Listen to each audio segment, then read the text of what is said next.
The icy winds howl like a pack of wolves, and the landscape stretches endlessly, an unforgiving expanse of white. Imagine waking up each day to a world where survival is a question mark, where every breath is a challenge against the bitter cold. What would you do in temperatures that plunge below freezing, where the sun barely peeks through thick clouds for weeks on end? As I step into this frigid realm, I can't help but feel the weight of isolation. What drives people to endure such extremes? Is it the thrill of adventure? Or perhaps a quest for knowledge? Picture this, a place where life seems almost impossible, yet resilient souls carve out their existence in the harshest conditions on Earth. Every crack in the ice tells a story. Every gust of wind whispers secrets of endurance and tenacity. Here, survival isn't just a skill, it's an art form. What does it take to thrive in a land where even the hardiest of creatures struggle? Hold that thought as we dive deeper into this frozen world, where every moment is a test of will, and every discovery is a victory against the odds. Climate and environmental challenges, one of the first things that hit me when I started living in this extreme environment was the sheer unpredictability of the weather. Temperatures can drop to levels that feel like they're straight out of a sci-fi movie. One moment, you're bundled up, thinking you're prepared, and the next, a gust of wind cuts right through your layers like they're made of paper. It's a constant battle against the elements, and you learn quickly that nature doesn't care about your plans. Then there's the snow. Oh boy, the snow. It's not just a pretty blanket covering everything. It can create real challenges. When the snow piles up, it can obscure paths, making even short walks feel like a trek through a labyrinth. Plus, the weight of the snow on structures can be a cause for concern. I've seen roofs sag and trees bend under the pressure, reminding me daily that we're at the mercy of Mother Nature. Living in such extreme conditions means you have to adapt your daily life significantly. Simple tasks like going to the store or even stepping outside require careful planning and awareness of the weather forecast. Each day is an exercise in resilience, where you have to be ready for anything, from blinding blizzards to unexpectedly warm spells that leave you sweating in your gear. The impact of these climate challenges extends beyond just the physical discomfort. It seeps into your mental space, making you hyper-aware of your surroundings. When the wind howls outside and temperatures plummet, it can feel isolating. You develop a new appreciation for the warmth of a small fire or the comfort of a cozy shelter. It's a reminder of how small our human comforts can be against the vastness of nature. Finally, I realized that these challenges have a way of forging strong bonds among those of us living in these harsh conditions. We share tips on how to cope, swap stories about weather-related mishaps, and rally together to tackle the daily unpredictability. There's a sense of camaraderie that blossoms in the face of adversity, and it's fascinating to see how we can unite against the forces of nature. Impacts of wind and snow on living conditions. Living in a place where wind and snow are constant companions is like being in an ongoing challenge. The wind can whip around corners with a ferocity that leaves you gasping for breath. I remember the first time I stepped out during a storm. The wind literally knocked me off my feet. I quickly learned to respect its power and to always secure my gear tightly before venturing out. Snow is another beast entirely. It creates a stunning landscape, but beneath its beauty lies a multitude of challenges.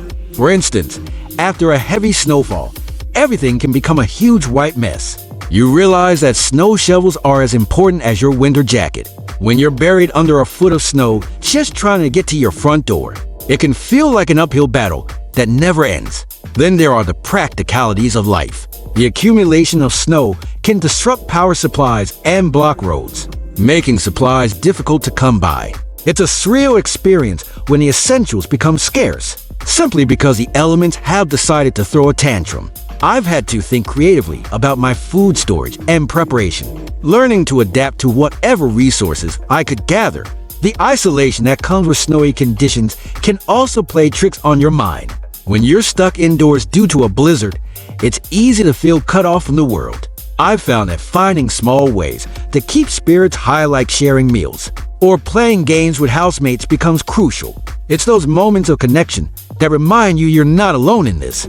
In the end, the impact of wind and snow on our living conditions teaches us resilience. Each storm is a reminder of our vulnerability, but it also highlights our adaptability.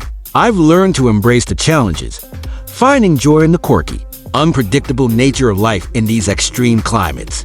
Technology and equipment for survival. When you're living in a place where temperatures can drop drastically, having the right gear is non-negotiable. I never thought I'd become so reliant on high-tech clothing. But here I am. The innovations in thermal wear are nothing short of impressive. The materials are designed not just to keep you warm, but also to wick away moisture, so you stay dry and comfortable. It's amazing how a well-made jacket can feel like a second skin against the elements. Then there's the importance of shelters. I've come to appreciate the engineering that goes into modern thermal shelters. These structures are designed to withstand harsh winds and heavy snow loads, creating a safe haven even during the worst storms. I remember the first time I stepped into one during a blizzard.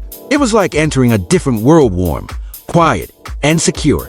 It's in moments like these that the value of good design truly hits home. Communication has also evolved dramatically in these environments. Gone are the days of relying solely on radios. Now, we have satellite phones and other advanced devices that keep us connected. There's something reassuring about knowing you can reach out for help if needed, even when you're miles away from civilization. It's a vital lifeline that provides peace of mind, particularly during those long, dark winter months. Let's not forget about energy sources. Living in remote areas means you can't always rely on traditional power grids. That's where sustainable energy systems come into play. Solar panels and wind turbines are becoming more common, allowing us to harness nature to power our daily lives. It's empowering to know that we can generate our own electricity, reducing our reliance on fossil fuels and minimizing our environmental impact. The marriage of technology and survival gear has transformed the way we navigate life. In extreme conditions, each piece of equipment is a testament to human ingenuity and our ability to adapt. It's fascinating to witness how innovation shapes our experiences, making survival not just possible, but manageable, even enjoyable at times. Nutrition and food sustainability. When you're living in a remote, extreme environment, the topic of food quickly becomes a priority. I've learned that planning meals requires some serious foresight. Supply runs are infrequent, so you have to stock up on essentials and get creative with what you have. Canned goods and dried foods become your best friends, and I've discovered that a little seasoning can turn even the simplest meal into something special. There's also the challenge of growing food in such harsh conditions. I've been amazed by the advancements in greenhouse technology, allowing us to cultivate fresh produce even when snow covers the ground outside. Hydroponics and vertical farming techniques have become game changers, providing a sustainable source of nutrition that feels like a small miracle. In this unforgiving landscape, preserving food is another skill I've had to master. With limited access to fresh ingredients, learning how to can, freeze, or dehydrate food has become essential. It's fascinating how these traditional techniques can extend the shelf life of produce, allowing us to enjoy the benefits of summer harvest even in the middle of winter. I've become quite the experimenter in the kitchen, trying out different preservation methods and recipes. Nutrition takes on a new level of importance when you're exerting so much energy, just trying to stay warm and navigate the elements. I've learned to prioritize balanced meals that fuel my body properly. It's easy to let comfort food take over, but I've found that maintaining a diet rich in vitamins and minerals has a profound impact on my energy levels and overall mood. Ultimately, the journey of sustaining ourselves in this extreme environment has taught me the value of resourcefulness. It's not just about surviving, it's about thriving, finding joy in the simple act of preparing a meal together and sharing our culinary successes or failures. Each meal becomes a celebration of resilience and the human spirit, reminding us that even in the harshest conditions, we can nourish our bodies and souls. Psychological and social aspects of Antarctic life. Living in isolation can play tricks on your mind. When you're surrounded by endless white and cut off from the outside world, it's easy to feel a sense of disconnection. I've noticed that even the smallest interactions with my housemates can have a huge impact on my mood. Sharing stories over dinner or simply checking in with each other can make a world of difference. When the days start to blend together, the psychological effects of isolation are real. There have been times when I felt the walls closing in, the silence amplifying my thoughts. It's in those moments that I've had to be proactive about maintaining my mental health, engaging in hobbies, staying physically active, or even just stepping outside for some fresh air can do wonders. I've learned to recognize the signs of cabin fever and to take action before it overwhelms me. The dynamics of living in a small community also come into play. With just a handful of people around, you quickly learn to navigate personalities and conflicts. It's a crash course in communication and compromise. I've found that open dialogue is key if something is bothering me. I've learned to voice it rather than let it fester. It's a delicate balance, but when handled well, it can strengthen our bonds. Maintaining a sense of routine is another crucial factor for mental well-being. Establishing daily rituals like morning coffee together or evening games helps create a sense of normalcy amidst the chaos of life in a remote environment. These small comforts become anchors, grounding us in the present and providing a sense of stability. Finally, I've come to appreciate the beauty of shared experiences. Whether it's tackling a challenging task together or celebrating a small victory, the camaraderie that forms in the face of adversity is something special. We're all in this together, and that shared understanding creates a unique sense of community that I wouldn't trade for anything. Technology and survival equipment. When I think about surviving in harsh environments, the first thing that comes to mind is the incredible advancements we've made in technology and gear. Innovations in thermal clothing have revolutionized how we approach cold weather. Remember the days when we layered on thick, bulky sweaters. Now, we have lightweight, breathable materials that trap heat without making us feel like we're waddling around like penguins. It's all about smart fabrics that wick away moisture while providing insulation, allowing us to stay warm and comfortable, no matter how low the temperature drops. Equally important are the communication and navigation tools we rely on. In the vast, often desolate terrains, keeping in touch with others can be a matter of life and death. Satellite phones and GPS devices have made it possible to stay connected, even in the most remote locations. These devices not only help us find our way, but also provide a lifeline to the outside world. It's reassuring to know that even when I'm miles away from civilization, I can still contact someone if I need help or just want to share what I'm experiencing. Energy sustainability is another aspect that has seen significant advancements. Solar panels and wind turbines are no longer just for those living in eco-friendly homes. They are essential in remote regions where resources are scarce. Imagine harnessing the power of the sun or wind to keep your equipment running and your shelter warm. This kind of self-sufficiency not only enhances our survival chances, but also minimizes our environmental footprint. As someone who values the balance between nature and technology, I find this blend to be inspiring. These innovations not only make survival easier, but also provide a sense of empowerment. With the right gear and technology, I feel like I can tackle any challenge nature throws my way. The ability to adapt and utilize these tools gives me confidence, knowing I have the resources to navigate through the toughest conditions. It's a game changer, really, and I often marvel at how far we've come in this regard. Ultimately, technology and survival equipment are about more than just keeping warm or finding our way. They shape our experience in extreme environments. They allow us to explore, to push boundaries, and to understand our world better. Every time I gear up, I'm reminded of the intricate relationship between human ingenuity and the natural world, and how crucial it is for our survival and success. Nutrition and food sustainability. When it comes to living in isolated environments, nutrition takes on a whole new level of importance. In these extreme conditions, having a solid strategy for food supply is essential. It's not just about eating, it's about ensuring that the food we consume provides the necessary energy and nutrients to keep us going. I've learned that planning is key. We often stockpile non-perishable items, but we also need to think about fresh produce, which can be a challenge in such remote areas. That's where innovative cultivation techniques come into play. Growing food in greenhouses has become a vital practice for many of us in these settings. Imagine walking into a warm, humid space filled with thriving plants, all while outside temperatures are plummeting. Hydroponics and vertical farming have enabled us to produce fresh vegetables, even in the harshest conditions. It's not just about survival.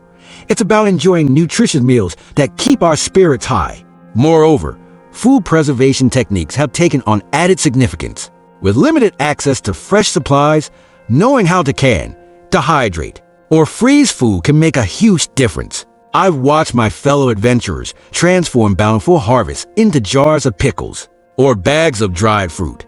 This not only extends our food supply, but also allows us to enjoy flavors from home, bringing a sense of normalcy to our isolated lives. Nutrition is about more than just calories. It affects our mental health and overall well-being. In extreme environments, where stress and fatigue can take a toll, a balanced diet plays a crucial role in maintaining our energy levels and mood.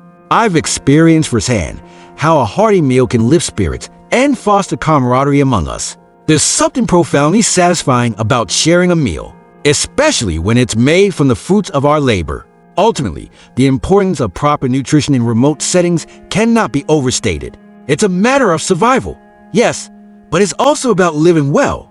As we adapt and innovate, we're not just finding ways to survive, we're creating a sustainable lifestyle that nourishes both body and soul. Every bite we take becomes a testament to our resilience and ingenuity in the face of nature's challenges. Psychological and social aspects of Antarctic life. Living in the Antarctic brings its own set of psychological challenges that are often overlooked. The isolation can be intense. It's just you and a small group of people, cut off from the rest of the world. I've found that the effects of this isolation can sneak up on you. At first, the novelty of the landscape and the excitement of adventure mask the reality of being so far from everything familiar. But as the days turn into weeks, the sense of solitude can weigh heavily on the mind. I've also noticed how sensory deprivation plays a role in our mental state. With limited sunlight and a stark, monochromatic environment, it's easy to feel disconnected from reality. It's amazing how much we rely on our surroundings for stimulation. To combat this, we've developed strategies to keep our minds engaged, whether it's through reading, hobbies, or group activities. Finding ways to connect with each other and ourselves is crucial for maintaining our mental health. The dynamics of living in small communities can be both a blessing and a curse. On one hand, the closed-knit environment fosters deep connections and a sense of camaraderie. We rely on each other for support and companionship, which can be incredibly comforting. On the other hand, tensions can arise, and navigating interpersonal relationships becomes a delicate dance. I've learned that open communication and empathy are essential in maintaining harmony within our group. To keep our spirits high, we often engage in team-building activities and celebrate small victories together. Whether it's completing a challenging task or simply enjoying a meal, creating shared experiences helps strengthen our bonds. I've come to appreciate the importance of humor and playfulness in our interactions. Laughter can be a powerful antidote to the heaviness of isolation, and it's something we actively seek out. In the end, the psychological and social aspects of life in the Antarctic are intertwined with our survival. It's not just about braving the cold. It's about fostering a sense of community and resilience in the face of extreme challenges. Each day presents new obstacles, but with the right mindset and support from those around us, we can navigate the complexities of our environment and emerge stronger together. Nutrition and food sustainability. When you're in an isolated environment, like the Antarctic, figuring out how to maintain a steady supply of food is a real challenge. It's not just about what you can bring with you. It's about how to make the most of the limited resources available. In our base, we often discuss strategies for food supply that involve careful planning and resource management. We rely heavily on freeze-dried meals and packaged supplies. But I've learned that we also need to think long-term. Establishing a system for food replenishment, whether through shipments or using sustainable local resources, becomes crucial for our survival. One of the most exciting aspects of living here is the opportunity to cultivate food in greenhouses. We've set up a few small, controlled environments where we can grow vegetables and herbs. The techniques we've adopted are fascinating. Hydroponics and aquaponics are part of our toolkit. It's amazing to see how a little creativity can turn a barren landscape into a productive space. I often find myself marveling at the leafy greens thriving under artificial lights, which is a stark contrast to the icy world outside. Conservation techniques are also vital for making the most of our food supply. We've become experts at preserving what we grow or receive. Canning, vacuum sealing, and even fermenting are regular practices in our kitchen. I've had to learn the fine art of making pickles from whatever vegetables we can spare. And trust me, it's more challenging than it sounds. But there's something incredibly satisfying about knowing that every bite has been carefully prepared and preserved for our long winters. The importance of proper nutrition cannot be overstated in such extreme conditions. It's easy to overlook how much our bodies need, especially when the cold can drain our energy. We discuss our dietary needs regularly, ensuring we're getting enough vitamins and minerals. It's not just about filling our stomachs, it's about fueling our minds and bodies. We've had to adapt our meals to include more protein and healthy fats, which help us stay warm and energized during the long nights. Ultimately, the interplay between nutrition and sustainability is a constant balancing act. We're learning that our survival hinges not just on what we eat, but on how we manage our resources. This focus on nutrition has brought us closer as a community. As we share our culinary successes and failures, there's a sense of camaraderie in the kitchen that makes the challenges of isolation a bit more bearable. It's a reminder that even in the most extreme environments, we can cultivate life both in the soil and within ourselves. As we wrap up this incredible journey through the harsh realities of Antarctica, let's take a moment to reflect on what we've learned. Can you imagine waking up to a landscape so breathtaking yet so unforgiving? Every step outside is a challenge, yet the beauty of the icebergs and the resilience of life here are undeniably captivating. Think about the brave souls who choose to live in such extreme conditions. What drives them? Is it the thrill of adventure, the pursuit of knowledge, or perhaps a deeper connection to nature? Now, let's not forget the astonishing wildlife that thrives in this frozen world. From the majestic penguins waddling across the ice to the stealthy seals lurking beneath the surface. Each moment here is a reminder of nature's incredible adaptability. So, what would you do if you found yourself in Antarctica? Would you embrace the chill, or would you seek warmth and comfort? I want to hear your thoughts. Drop a comment below about your dream destination and what extreme condition you want to experience. And remember, adventure awaits just beyond your comfort zone. Until next time, keep exploring, keep questioning, and stay curious.